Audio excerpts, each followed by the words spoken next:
விஜய் அவர்களே, உங்களிடத்தில் என்ன பதில் இருக்கிறது? ஏன் இது லஞ்சம் லாவண்யம் அல்லவா? இது ஊழல் அல்லவா? இது முறைகேடு அல்லவா?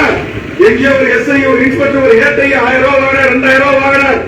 உங்க விஜிலன்ஸ் போலீஸை வைத்து பிடிப்பீர்களே, அரசு ஊழியர்களை பிடிக்கிறேன் என்று சொல்லுகிறீர்களே, ரசிகர்கள் என்ற பெயரில், உங்கள் ரசிகர்கள் ஷோ என்கிற பெயரில் அப்பாவி உங்கள் மீது பற்று கொண்ட பாசம் கொண்ட உங்கள் ரசிகர்களுடைய அந்த வருமானம், அவருடைய குடும்ப வருமானம் ஒரு டிக்கெட்டுக்கு 5000 ரூபாய் சுருங்கப்படுகிறது. இது சட்டத்திற்கு புறமான செயல் அல்லவா?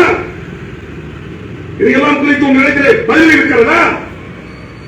இதை குறித்தும் பதில் இல்லை என்று சொன்னால், அப்ப இது மக்களால் தேர்ந்தெடுக்கப்பட்ட அரசு, இந்த மக்கள் பிரதிகளாக இருந்து கேள்வி கேட்கின்றவர்களுக்கும் பதில் இல்லை. சரி, இதுக்குதான் நீங்க எதற்கு இதுவரையில் வாயை திறக்கல தமிழ்நாட்டில் என்று சொன்னால், இந்திய நாட்டில் நூற்றுக்கணக்கான மாணவர்கள் காயப்பட்டிருக்கிறார்கள், நூற்றுக்கணக்கான மாணவர்கள் மருத்துவமனையில் அனுமதிக்கப்பட்டிருக்கிறார்கள். மிகப்பெரிய கொடிய அடக்குமுறை டெல்லியில் நடந்து கொண்டிருக்கிறது. ஜந்தர் மந்தரை நோக்கி வட இந்தியாவில் இருக்கிற பல்வேறு மக்கள் ஆயிரக்கணக்கில் திரண்டு கொண்டிருக்கிறார்கள். அங்கு மெட்ரோ நிலையங்கள் மூடப்பட்டிருக்கின்றன.